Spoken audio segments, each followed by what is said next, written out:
I introduce today's special guest, I just want to remind you that in about 20 days, oops, got the wrong book.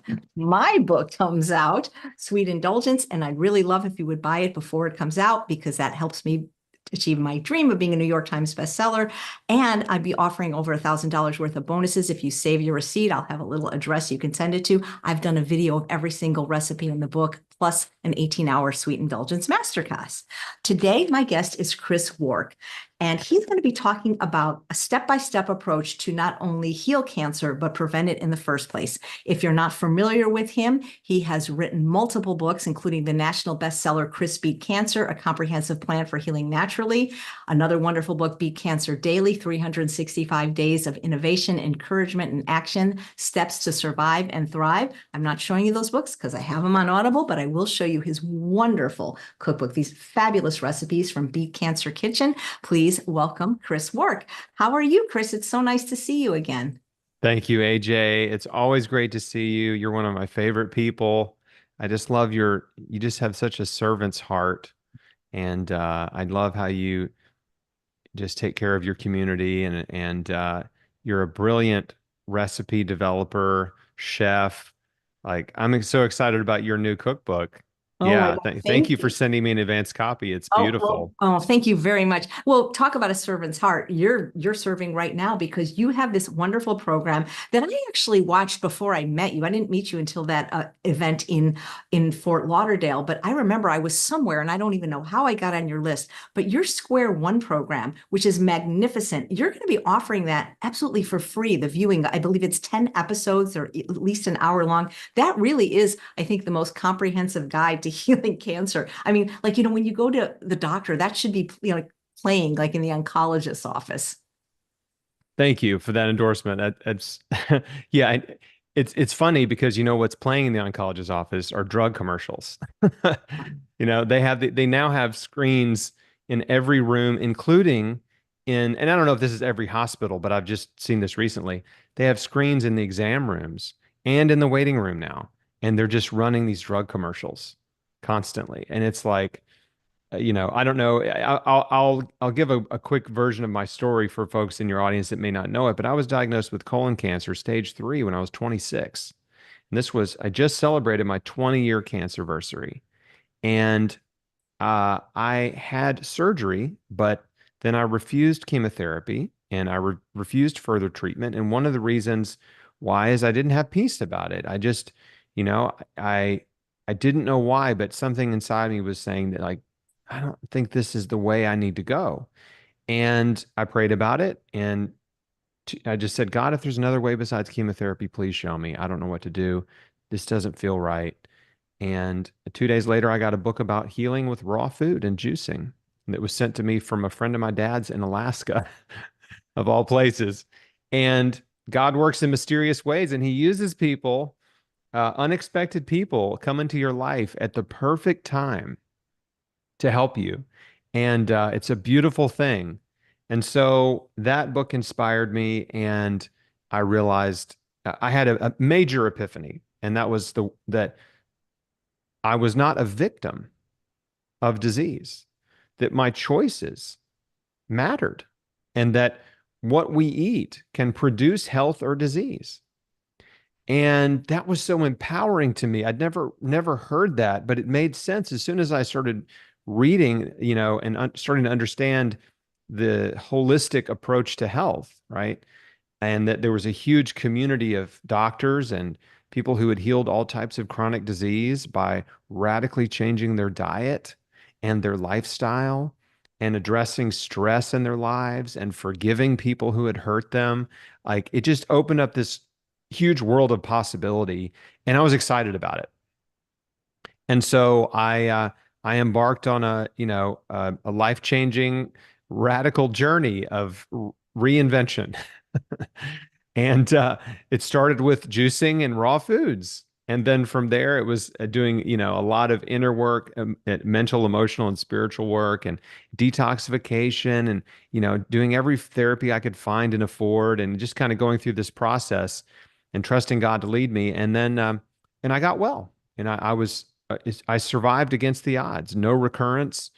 And then many years later, I learned that the chemotherapy that they wanted to put me on would not have helped at all. It would have only harmed me. And so that was confirmation. Many years later, I was like, wow, the Lord really did lead me on the right path.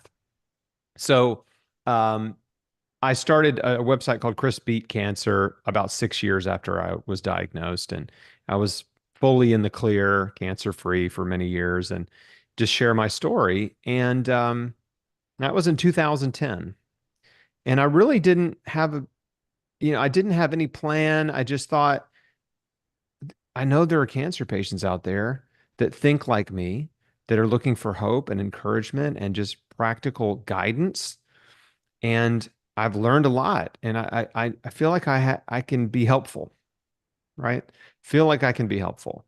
And so uh, little did I know how many people were looking for that kind of help because it just seemed like every time I made a new video or wrote a new article, it was just getting shared and shared and shared, and people were just finding me from all over the world. And so my audience grew, and people were reaching out. I started coaching cancer patients one-on-one and just helping give them guidance and help them get clarity and make good decisions for them based on, what they were facing.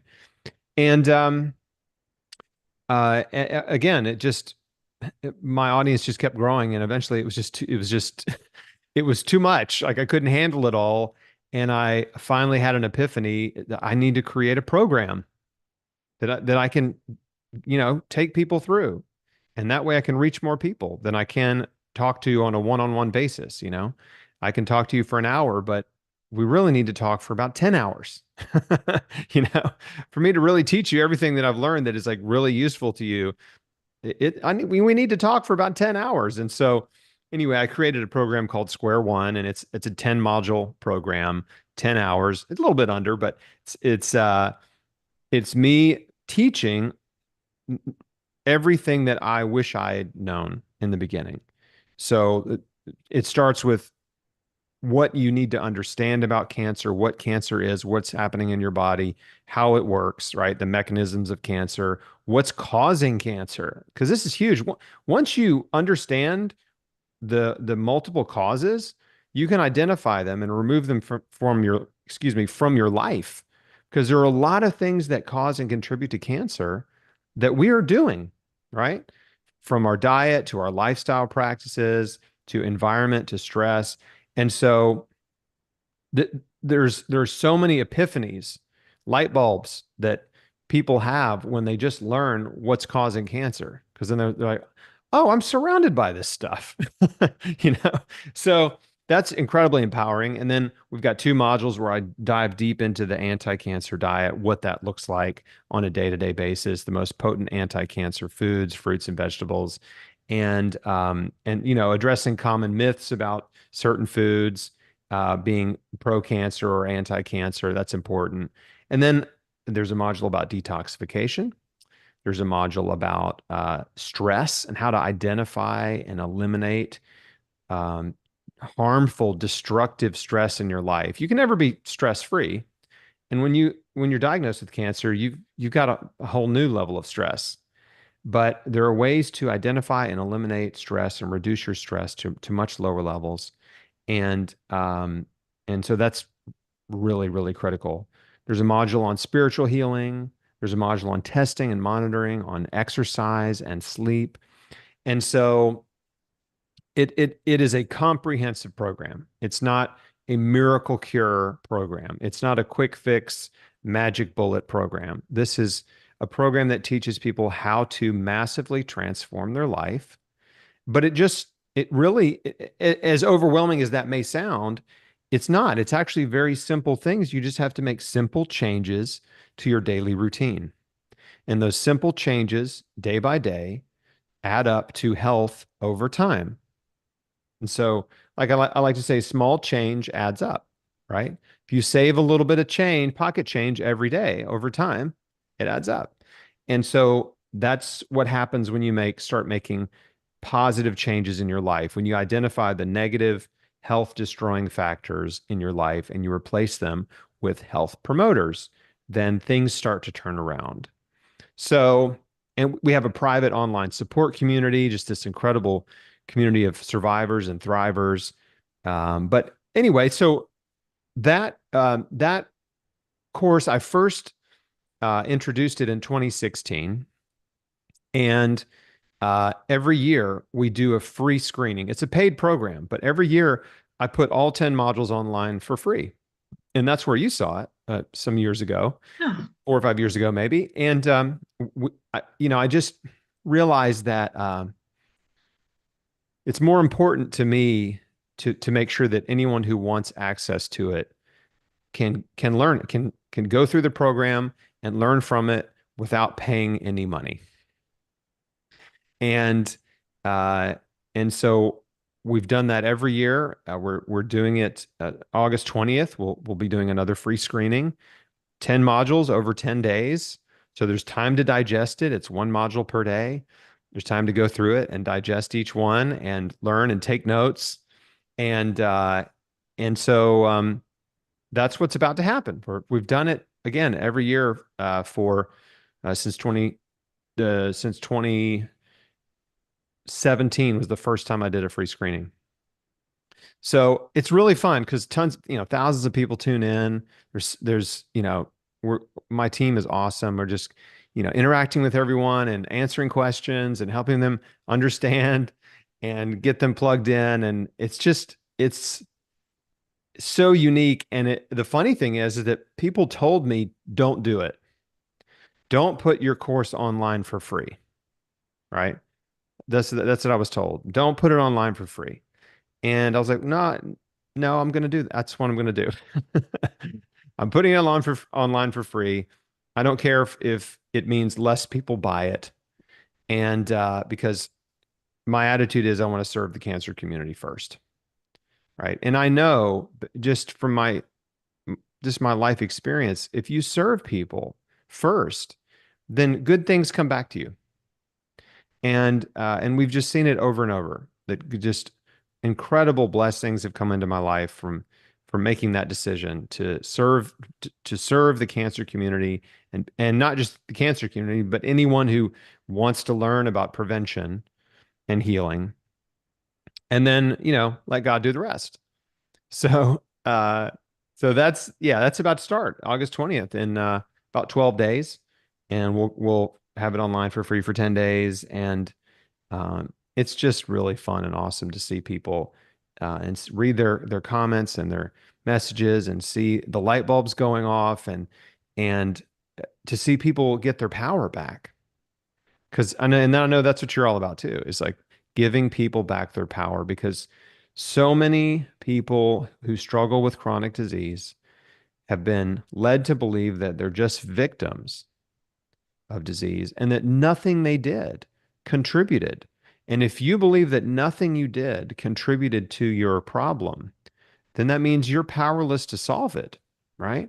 Subconsciously, consciously and subconsciously, many people believe that they're powerless to solve their problems and that their only hope is a drug or a surgery or someone else to save them or a miracle. And the truth is that your decisions can completely change the course of your life. Right? Isn't that wonderful? That you can actually make different decisions on a daily basis. And if you're consistent and stick with them, you will produce different results, and results you like. Right? Positive results. If you're stuck in a negative feedback loop, you can break that cycle and start a positive feedback loop. And so if your health is spiraling down, you can reverse that cycle and you can spiral it up. it's so well done and so well produced. And I don't want to say well acted. It's not like you're acting, but you're just so eloquent. Do you have a lot of experience in presentation and speaking? Because it's just a beautiful presentation, even for people that don't have cancer, because everybody knows somebody that does, let's face it, right? And they can learn so much from these wonderful modules. Thank you. No, it's funny. I didn't have any speaking experience or presentation experience. I'm just going to say zero. Other than I had been speaking and sharing my story, from time to time at events. So I learned how to speak just through sharing my cancer story. And then I guess I learned how to speak through interviews and being interviewed and making videos. So I have that experience. I guess being comfortable on camera definitely helped with making videos, and you just kind of, it's just funny, when you first do it, you see yourself on camera and you hear yourself and you're like, oh, that's me. Right. It's always a surprise. Today's generation, they've all seen themselves on camera and video, and it's like, yeah. But for you and I, growing up when we did, we were never on camera. We never heard ourselves recorded, And so, yeah, there was a little bit of shock at first, like, okay, well, this is who I am. This is what I look like on camera. I thought I'd look better. I think Oh, everybody thinks that. oh, no, you look amazing. You've Yeah. been cancer free now almost as long as the age you got cancer. Yeah, yeah, right, right. And in a few more years, that would be a neat milestone. Um, and so where was I going with that? Oh, well, I think the reason that thank you for the compliment about, saying how I look on camera or whatever, or how I present. But the reality is I'm sharing from my heart. And I think that's really what connects with people in this program. It's me teaching from personal experience, from coaching hundreds of cancer patients, from many, many, many years of research and deep thought, and really thinking these things through and experiencing them and watching other people walk through the journey. And so all of that culminates with my own passion and my heart for people. And so, yeah, it just comes through in the course.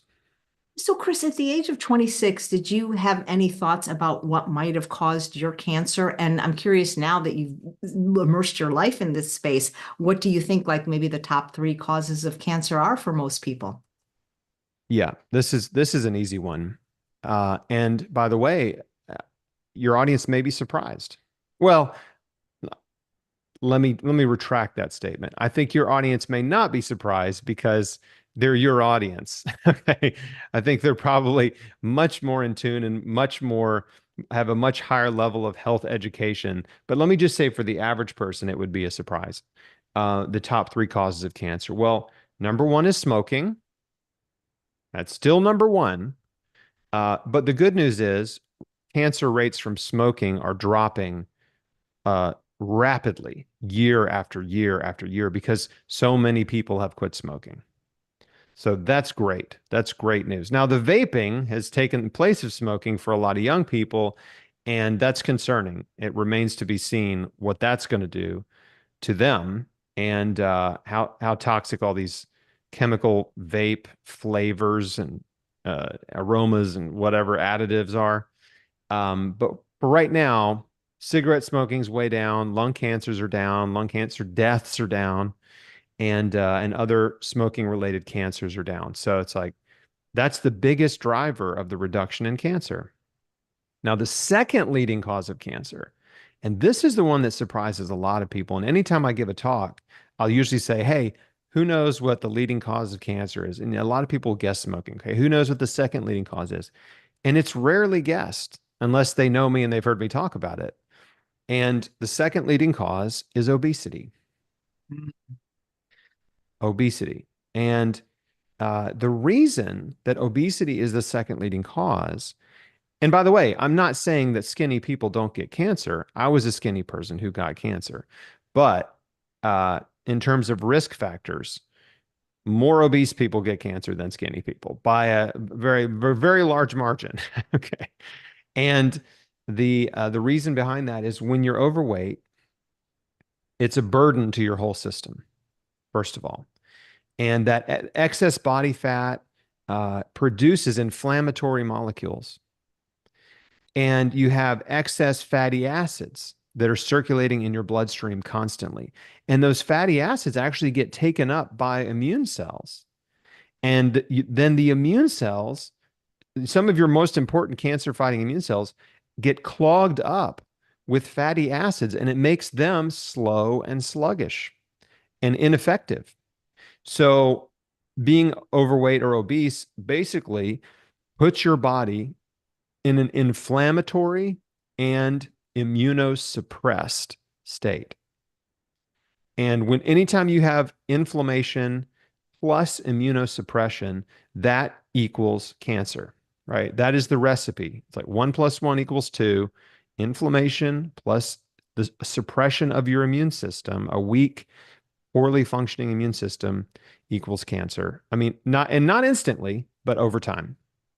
It raises your risk uh, by a significant margin. So, and we even saw that, in 2020, the people that were at the highest risk of the virus that went around were obese, right? And elderly. But obesity was a major risk. Well, why? Because they had immunosuppression. They had weaker immune systems. So, so that's the second leading cause. And that's an umbrella, right? Because, okay, well, then what causes obesity? Our diet and our lifestyle choices. So the food that you're eating and how you're taking care of your body or neglecting your body, right? Though that is a big umbrella that I really dig into in the course because there's a lot to unpack there. But your food choices and your lifestyle choices, again, will contribute to being a healthy weight, overweight, obese, or even underweight, right? And that's unhealthy too, being clinically underweight. So, so those are the first two big ones, and then the third category also is a big umbrella, and that's stress. Wow. I wanted to ask you what the connection is with cancer and stress. It's funny because I got this email from one of the plant-based doctors. Are you familiar with Dr. Stephen Cole? No, I'm not. Okay, I need to get this to you because this doctor he in this article they talk about the impact of stress on cancer metastasis. I'm gonna have to show you this. It's like I think this is right up your alley. And when I read this, it's like, oh my goodness, because most people have stress and a lot of people have a lot of stress. We do. Um, we are dealing with, in some ways, unprecedented levels of stress as a society.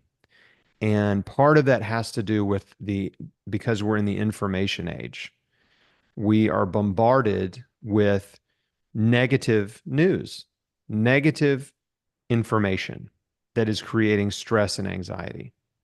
And over, day after day after day, you think about every time you consume the news, you're getting a dose, right? A daily dose or multiple times per day or 20 times, 50 times per day, depending on how much time you spend on social media or the internet or watching the news, you're getting dose after dose after dose of anxiety. So, that's an easy problem to solve, right? Is turning off the news, right? Once you realize, oh, this is actually kind of poisoning me. I need to turn off the pipeline. So that's one source, but then we've got all our obligations, right? We've got financial stress, relationship issues, stress at work, stress with children. Uh, um, there's so many different stressful dynamics besides just what's happening in the world.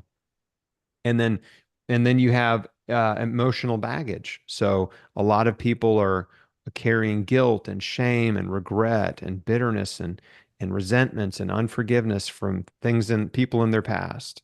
And they're worried and anxious and fearful about the future. And that's mostly from the news. And then their day-to-day life is riddled with insecurities and jealousy and envy and maybe prejudices and so there's stress there, So our thoughts, right, are creating a stress response in our body.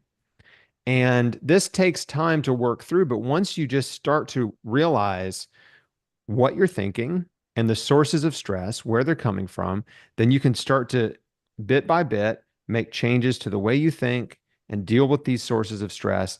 And what happens is when you're in a state of stress, your body responds by secreting more cortisol and adrenaline. And those stress hormones are immunosuppressive and inflammatory. So it's the same mechanism as being obese, having inflammation and immunosuppression, not being at peace, right? Not being at peace leads to dis-ease, right? Not being at ease, that's being content and being at peace, leads to dis-ease, disease.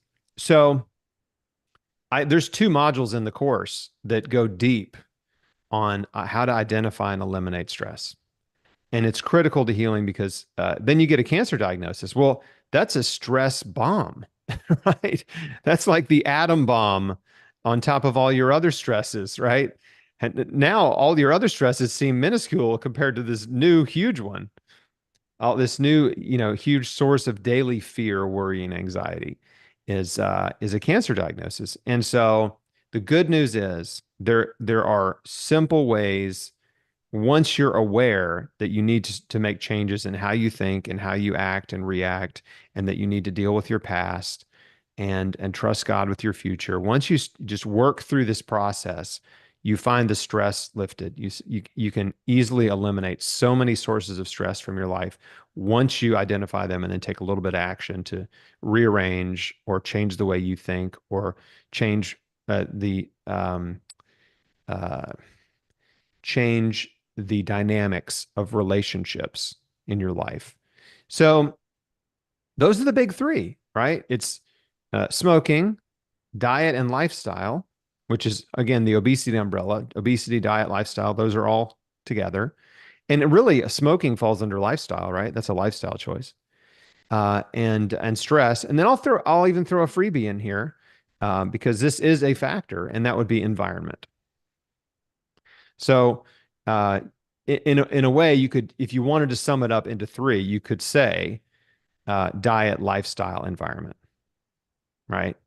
Because diet and lifestyle include what you eat, what you smoke, what you drink, how you take care of yourself. And then environment, that's the obvious things, environmental pollution, the additives and preservatives and toxic stuff they put in processed food, packaged food, fast food, and junk food. You can also file that one under diet. But a lot of workplaces were exposed to toxic fumes, um, being being around manufacturing facilities, uh, pollution in the air, pollution in the water. There's been a lot of talk about forever chemicals just in the last, it's really, I'd say the last 18 months, 24 months. I mean, the chatter about forever chemicals has really increased. And that's good because I think public officials and the government and the public are really starting to be aware and take steps to reduce or remove, to stop using these highly toxic chemicals in manufacturing that stay in the environment forever. They just keep recirculating and poisoning plants and wildlife and people. So there's some things that you can control, and there's other things you can't. But the good news is that the things that you can control make a huge impact on your health and wellness, on your risk of ever getting cancer, and your odds of survival. So there's so much power that the patient has, or the person who's interested in prevention has, if you're just willing to learn a little bit and make some changes to your life. And the best part is, for most people, is when they make these kind of diet and lifestyle changes that you talk about and that I teach, they feel better. So it's not like you have to suffer and eat tree bark for the rest of your life, hoping you don't get cancer, right?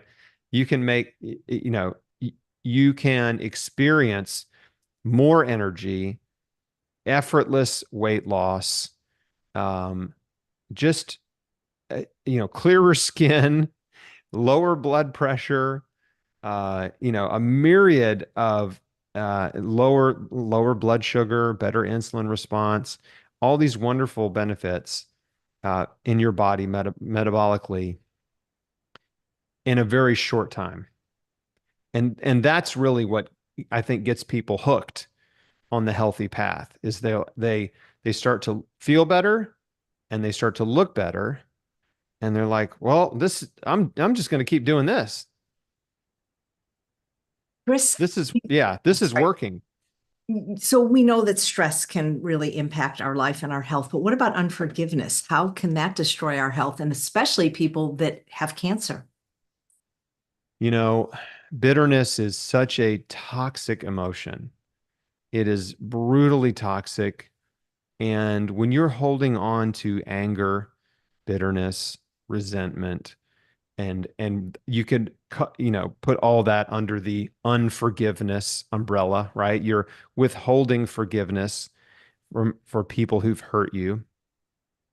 What that does is it's a constant source of stress for you, right? When you have unresolved conflict, you can distract your conscious mind, right? With work, with television, with your relationships, with all your obligations, being busy, you can distract yourself, but your subconscious mind knows there's an unresolved problem or problems.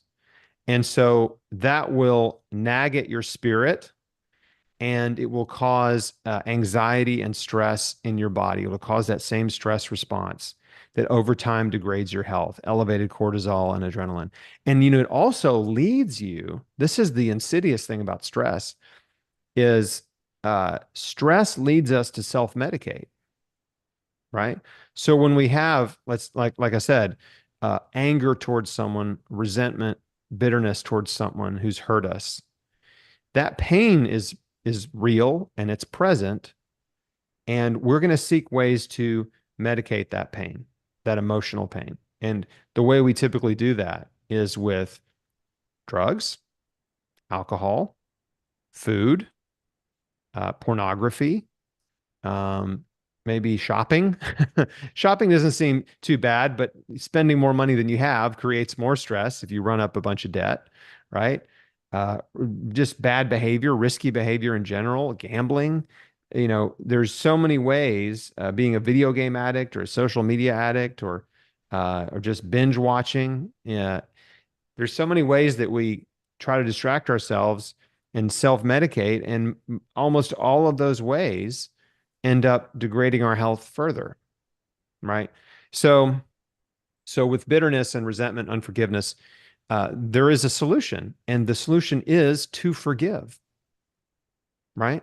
That is the solution. Forgiveness unlocks the cell door, and you free yourself from a prison of pain. That's the only way out, is forgiveness. And it doesn't matter if the person is alive or dead. It doesn't matter if they're sorry or not. You have the power to release yourself from the burden of bitterness, anger, resentment, and pain by choosing to forgive. And this is a powerful, powerful practice, life-changing, health-restoring practice is forgiveness. And I go deep on it in the Square One program. Again, it's free online starting August 20th. Please let me teach you how to forgive, because for some people who are sick, this is all they need to do. Like, this is the one thing they need to do that they haven't thought of. They haven't considered. Maybe they've tried all kinds of stuff, right? And have gotten not so good results. And this one thing can be uh, just absolutely blow the doors off, the cell doors off of their life and their pain, and free them from all those toxic negative emotions. And so I get more excited about forgiveness than I do almost about anything else, because it's free, right? It doesn't cost you anything. And the benefits are just they cannot be described, right? And they're far reaching in your life, and it impacts the lives of the people around you. When you forgive, you start acting differently when you forgive the people who've hurt you. And so what I did was I made a decision when I was dealing with cancer in 2004, and just reading and researching and learning and trying to just take care of myself in the best way I could and help myself heal. When I started reading about forgiveness, I just realized, at first I was like, I'm good. I don't need to forgive anybody. Like, I couldn't even think of anybody. I can't, right? I was like, I don't know. I don't, but so it kept nagging at me. So I made a decision. Okay, I'm really gonna dig through my past and, go to the filing cabinet of my mind, open the drawer, and really think through my life and everyone who's ever hurt me and forgive them one by one by name. And so you can't do it just in one sitting or in one moment. You have to deliberately decide, okay. And I ask, in prayer, I just say, okay, God, who do I need to forgive? Who do I need to forgive? And let me just think about. And when you think chronologically through your life, people come up, the memories come back that you have pushed down. And as those memories come up, you realize, oh, wow, yeah, I remember that. I mean, even something that seems innocuous, like uh, some kid who said something mean to you on the playground one time, but that injury was still there, and maybe it really hurt bad when you were a little kid. It was like a shock to be mistreated, or picked on. So anyway, I just decided I'm going to forgive every person who's ever hurt me until there's no one left, right? Right? Until there is no one left. And so I just worked through that process one by one. And I would sit down at different times and think through and pray and forgive and then I'd get going with my day, and maybe a few days would go by or a few weeks, and then somebody else would pop in my mind and I'd be like, oh wow, gosh, I hadn't thought about that. Okay, well, let me just forgive them.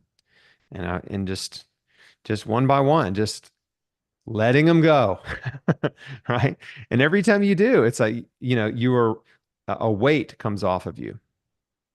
And then I also learned to be quick to forgive, because people are they're constantly irritating you. They're constantly letting you down, right?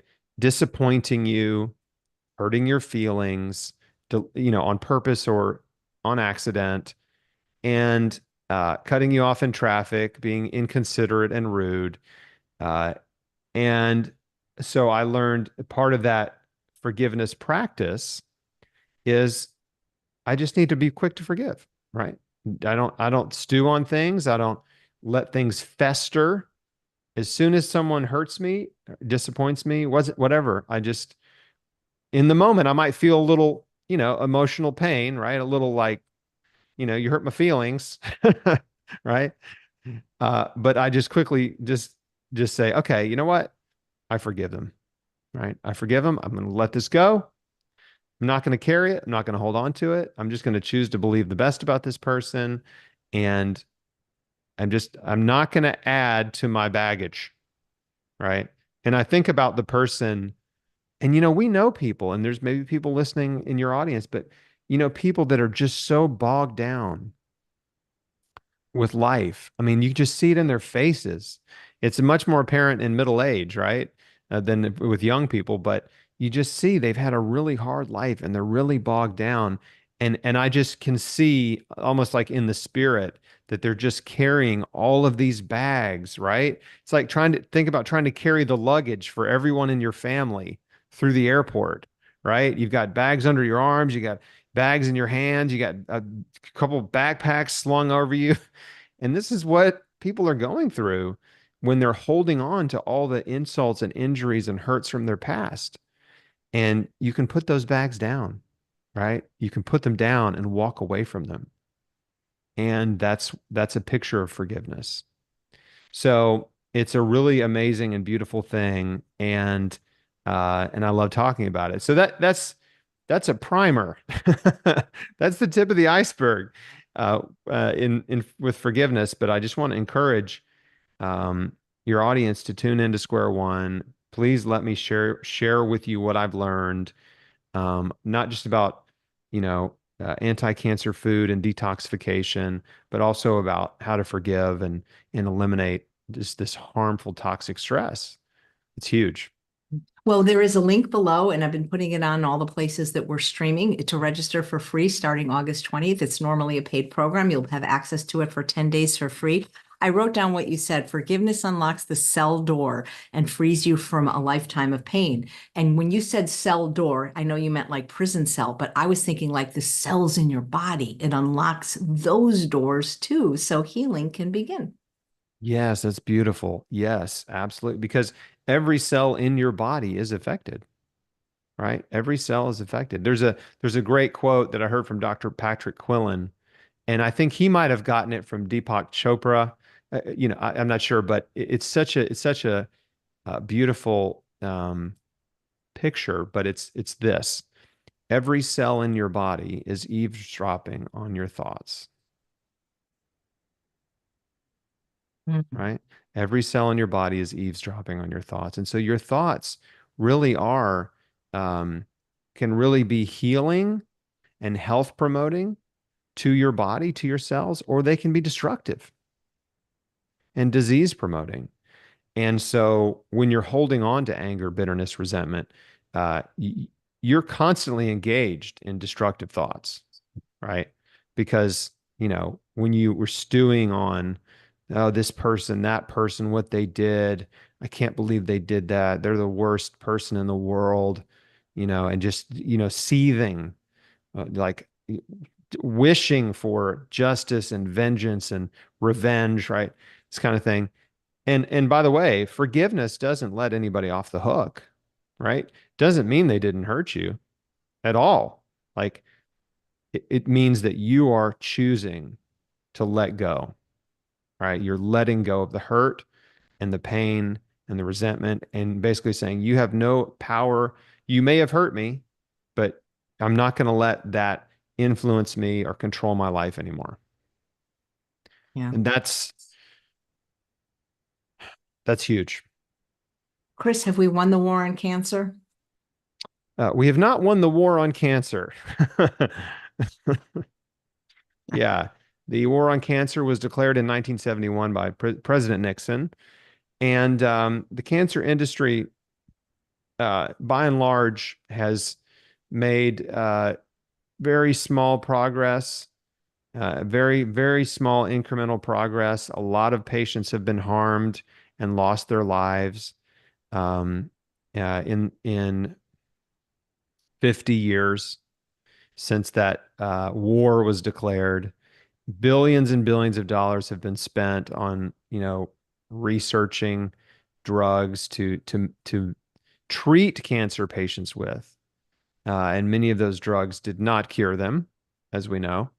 And so, yeah, it's the war on cancer is uh, it's sort of ironic because it's largely been a failure, but it's also been incredibly successful from a financial point of view, right? So billions of dollars have been made in profit, but probably the most alarming statistic in the world of cancer is that since the advent of chemotherapy around, the 1960s, the overall death rate from cancer has only come down about 5%. 5% reduction in cancer deaths in 60 years. I mean, that's not something to brag about.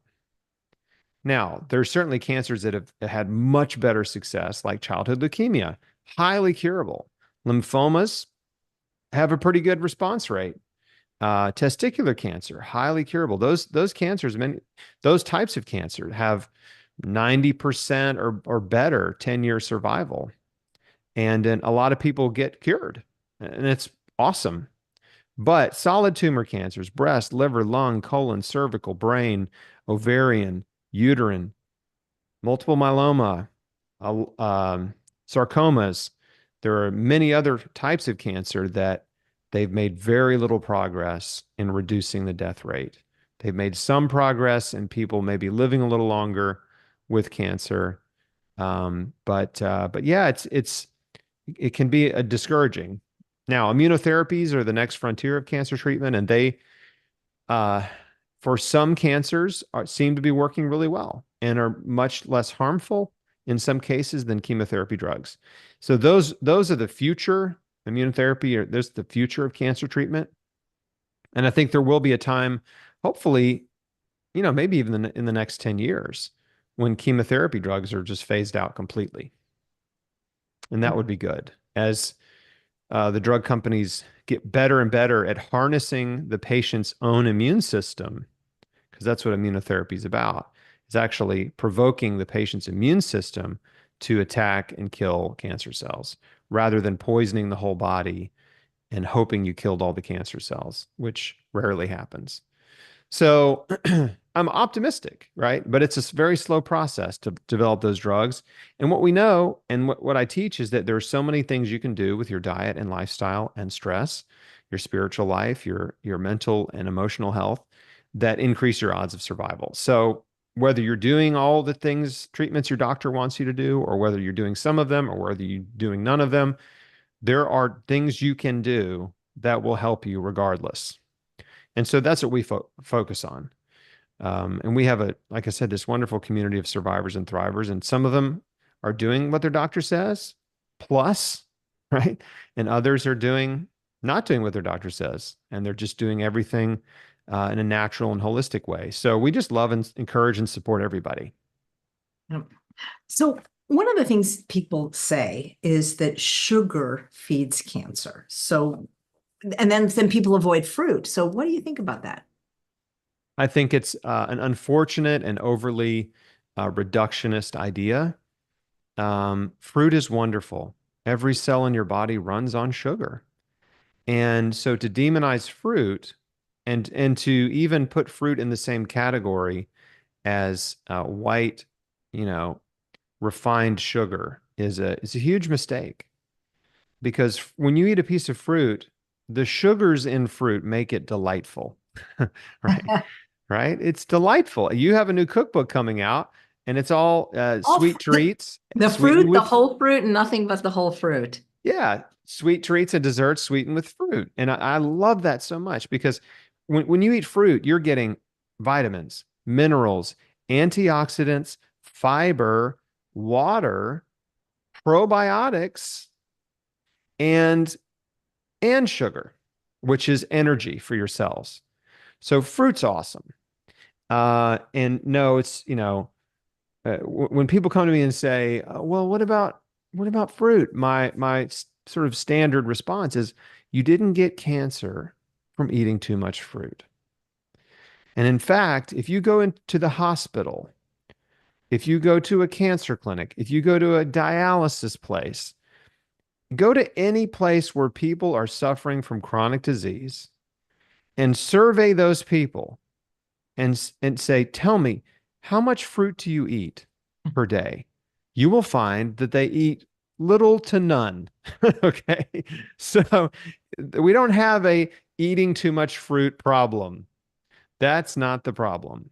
It just takes a moment's reflection, right? To think about, like, we're not a nation of fruitarians with a cancer problem, right?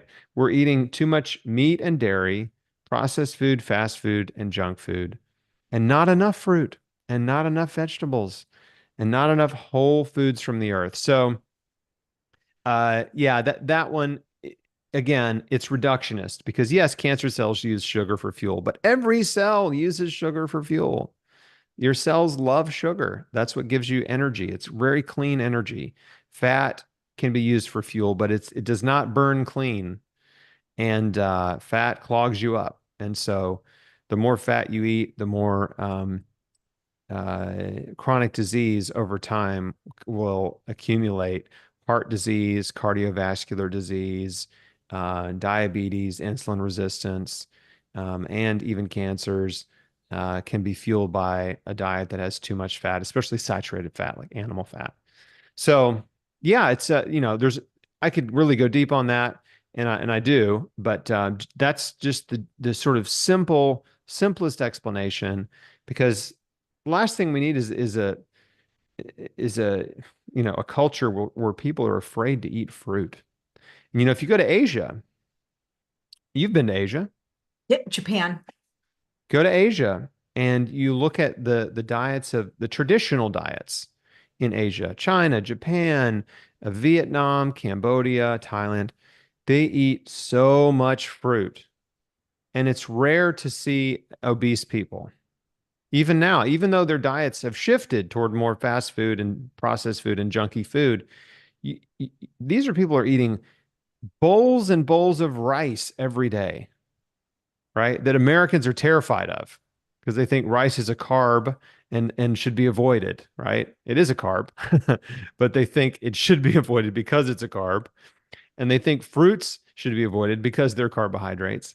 But when you look at cultures that eat tons of rice and fruit, you find a lot of slim, trim, and healthy people, as did so many like Dr. John McDougall, the late Dr. McDougall, and so many incredible researchers and physicians. Dr. Dennis Burkitt is a personal hero of mine, the late Dr. Dennis Burkitt.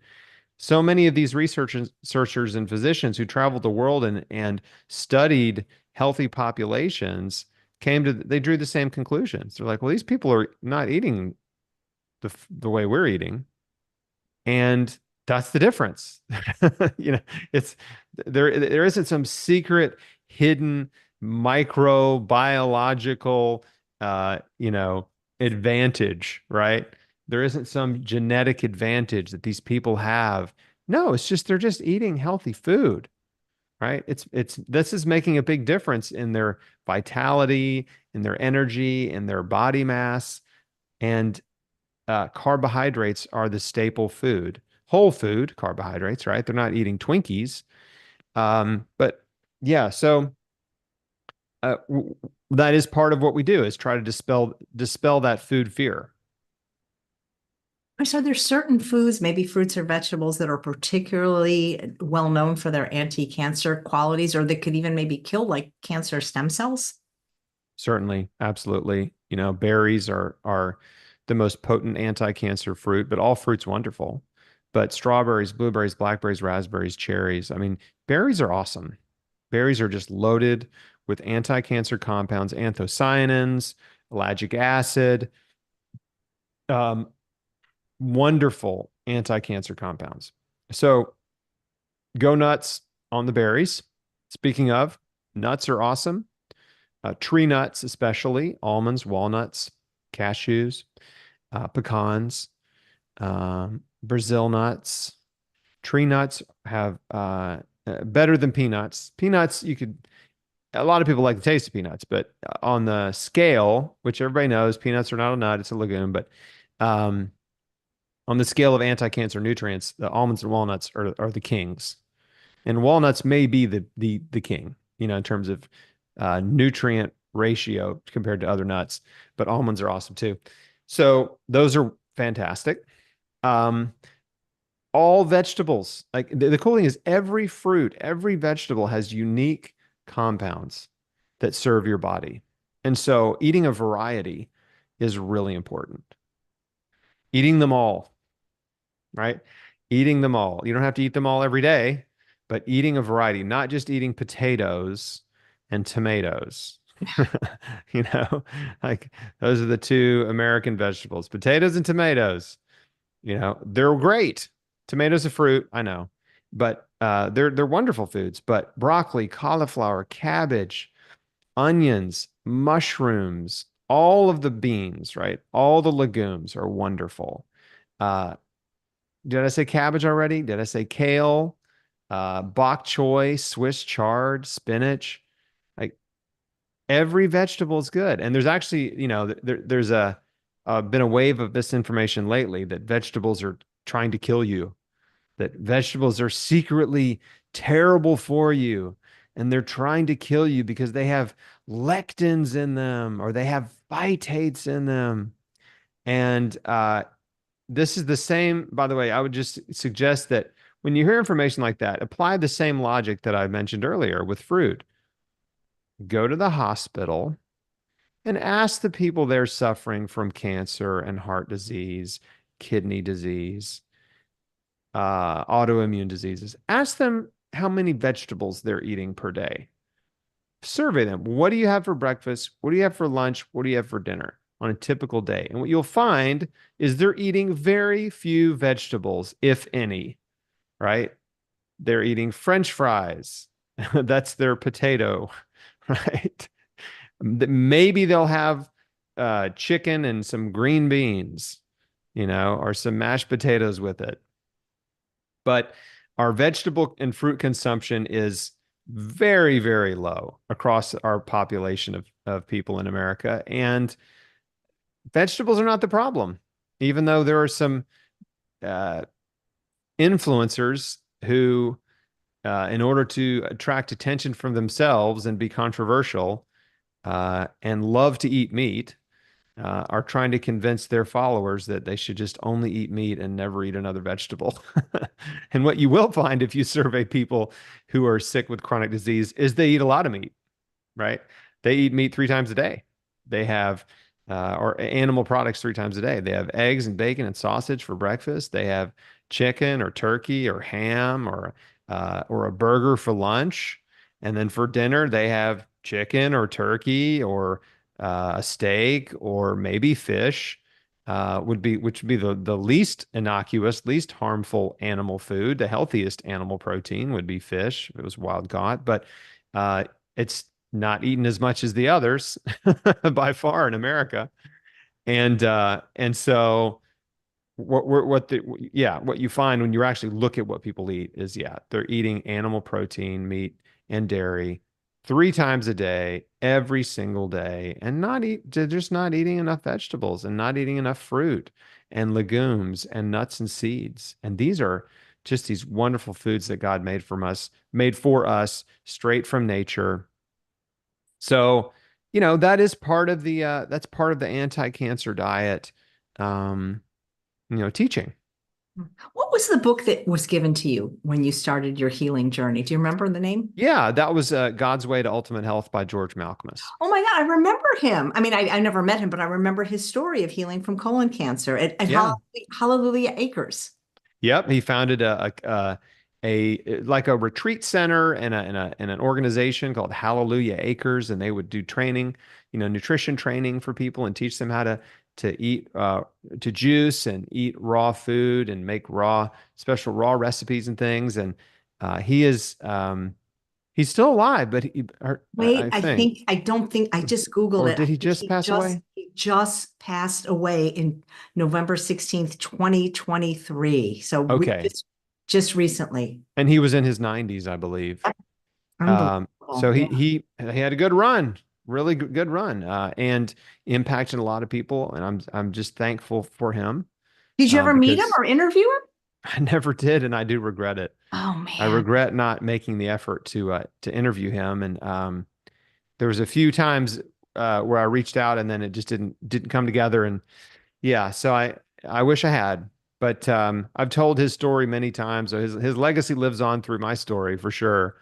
But yeah, he was the first testimonial I came across person who had healed cancer with a radical change of their diet and lifestyle. And that that gave me the spark of hope that I could heal, that healing was possible. And this is part of what I teach called the Beat Cancer Mindset that we go into. And in the first module of the Square One program is you have to believe that healing is possible. Like that's the first step. You have to believe it's possible. Well, how to get to that belief takes a little bit of work, right? But if you believe healing is possible, it just frees you and it unlocks this entire world of possibility for you to change your life. But if you don't believe healing is possible, then you're sort of stuck in a almost hopeless world of finger crossing, right? Finger crossing and hoping for a miracle cure. And that's not a great place to be. And it's not a good feeling to live your life as a cancer patient day to day in that state of uh, very low confidence, discouragement, despair, depression, and so, but when you change the information that you consume and you start to learn how people are healing cancer, which is what I teach, um, then you get your power back, You know right? what I'm hoping, just like somebody gave you George I can say Malcolmus's book, people will give people your Square One program while it's available for free and tell people about it. Share this broadcast or just share the link to sign up because it's completely free for 10 days starting on August 20th. And that would be an amazing thing to do for somebody. I hope they will. Yeah, we hope, and people do. People always share it, right? Whenever we do a free screening, there's a lot of sharing and a lot of people that find it through social media because someone else posted about it or shared about it or whatever.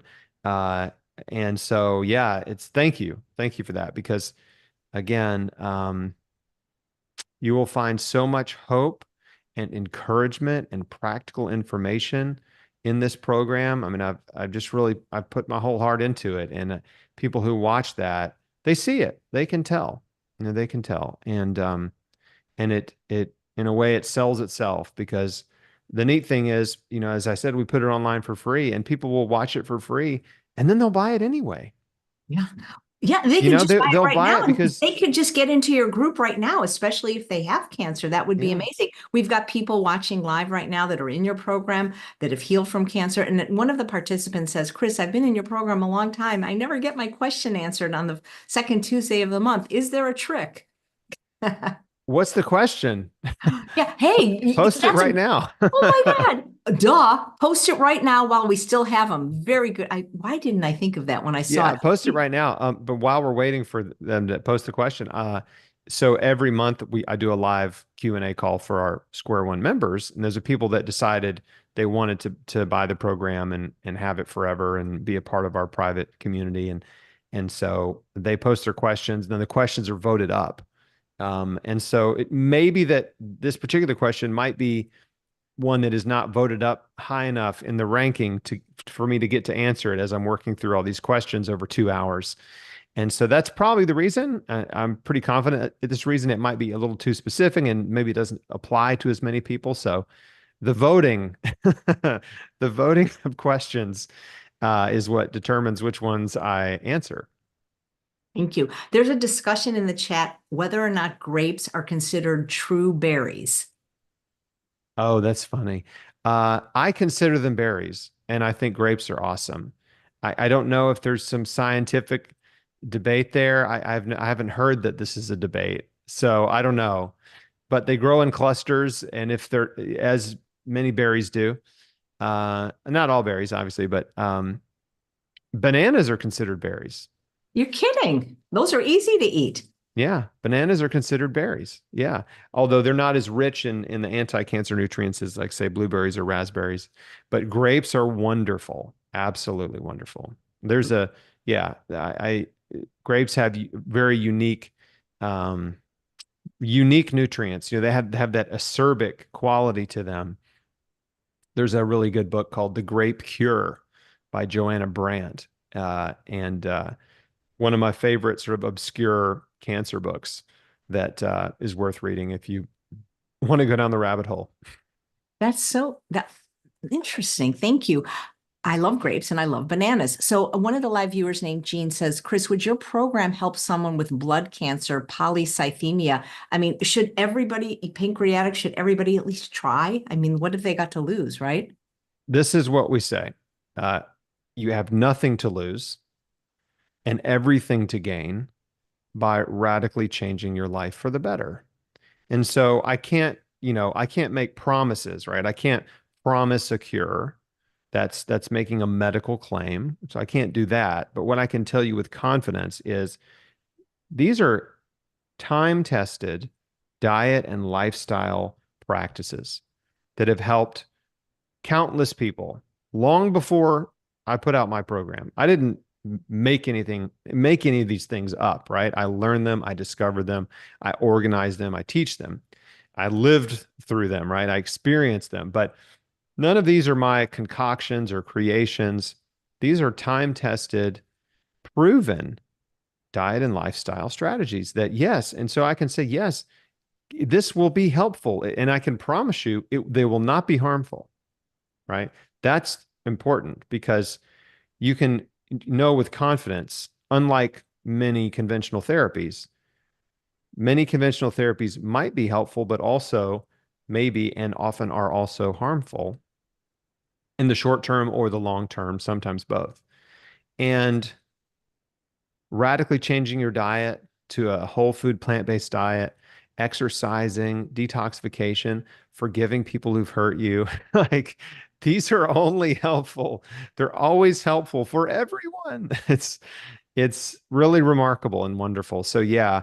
And you'll know. I mean, the nice thing is you can see results. You can measure them. You can see blood work changing, blood work improving, energy improving, excess weight coming off. Like the changes are measurable. So if it isn't helpful, you'll know. And then if it is helpful, you'll know. And I have yet in as many years as I've done this publicly since 2010, 14 years, I've yet to have someone come and say, this hurt me. Yeah, yeah. Right. Right. No, Right. there's exactly. Yeah.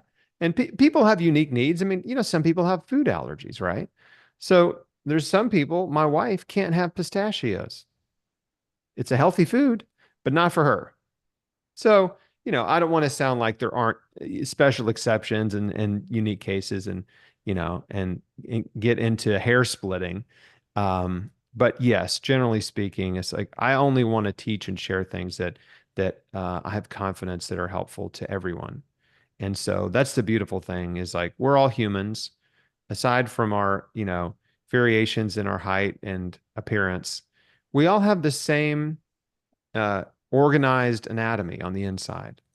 And there are things you can do to improve the function of your body, of this machine, and there's things you can do to harm it. And so we want to improve it. So let's focus on those things. Thanks. Chris, do you have time for one more question? Yes. Thanks. And this is from Tina. And she said, I never was an anxious person until I was diagnosed with cancer. Do you have any tips or tricks, or maybe it's in the program, on what you can do when you have anxiety from the cancer diagnosis and the anxiety that you experience between scans? Yes. And there's a lot in the program on this, a lot. And it's not just tips or tricks, but like strategy. And I go deep on it, and I hope you'll tune in. But my answer would be, I mean, right off the top of my head, what I do is as a Christian, as a believer, I give my fear to God. When the fear creeps in, I just stop in that moment and I just say, God, I trust you. I'm not going to be afraid, right? I'm giving my fear to you. I'm asking you for help. I'm trusting you that you will help me. And I'm not going to be afraid. I'm not going to let this fear and anxiety steal my joy because that's what it'll do, right? Anxiety and fear and worry and doubt will steal your joy. And the reality is, the truth is, you're not dying today. You're not dying tomorrow. We all die someday, but it doesn't make sense to live day to day in a state of fear, worry, and anxiety about death, about suffering, right? When you aren't even suffering or dying yet, right? So, sometimes you have to when there's no one else around, you've got to give yourself a pep talk, right? You got to talk yourself back from the ledge, so to speak. And again, my faith in God, in His ability to answer my prayers, to supply all of my needs, to provide for me, and to help me when I can't help myself. That was just a huge part of my cancer journey. And I hope for everyone listening, I hope that you also find that, because it's so powerful to know that your Heavenly Father loves you and He's working all things for your good. And like, that the trials and adversities and challenges that you encounter in life are actually for your good. Like they will benefit you over time. They will make you smarter, stronger, wiser, more loving, more compassionate. That your gratitude for life will be amplified by hardship and struggle. So there really is, um, you know, um, there's a blessing that comes out of every adversity. And it's really important that you understand and believe it and then expect it and look for it, right? So you can encourage yourself and say, this is tough. You don't have to pretend like everything's great, right? But you know, in the middle of trials and difficulties, and believe me, I've had plenty since then. Lots of difficult times, lots of trials, lots of, you know, challenges. And but in the middle of those, I can say, you know what? A blessing is coming. Like this is not forever. This too shall pass. And I'm going to just focus on joy and gratitude and thank God for the good things in my life and not be focused on the bad thing or things, right? Because when you shift your focus, right, whatever what you focus on expands. That's an old expression, but if you're constantly focused on the bad thing in your life, the one bad thing or the few bad things, they're amplified and they sort of take over your mind and your heart. But if you shift your focus and just stop yourself and say, okay, wait a second. I got this bad thing. I got this problem. This is a bad thing in my life. But let me just take stock. What are the good things in my life? Right? What's good in my life? And then you start counting your blessings, right? Well, I have a home, right? I have a place to lay my head. I have a comfortable bed. I have food. I have food to eat and I have access to food, right? I'm not having rockets shot at me and bullets whizzing by my head on a daily basis, like in the Middle East, right? I have a family members or multiple family members that love me. I have dear friends. I can get out of bed today. You know, I mean, that's huge. My gratitude hack. I talk about this in Square One and in my books, but I have this my shortest gratitude hack. I should have led with this, but sometimes it takes me a while to get around to, you know, the best answer. But anytime I start to feel discouraged or depressed or frustrated with something that's going on in my life, I can just stop myself in a moment and just and this one sentence, this one thought will shift me out of uh, the funk. Okay, it'll get me out of the funk, and it's this: right now, there's someone dying in the hospital that would give anything to trade places with you. Mhm. Right? Yeah. There's someone dying in the hospital right now that would love to have your problem. Right? Because they're at the end. Right? They are at the end of their life, and they would love to have more life. You know, it gets me a little emotional, but that's to me, it really, um, it just goes deep with me because I've felt it. I've been there. I know what it's like to be in that place of desperation. And so so these are not tears of sadness, right? These are tears of gratitude because God's been so good to me. And I'm thankful that I'm not dying in the hospital today. Right. So it even works on me now when I'm not even thinking about a problem, you know?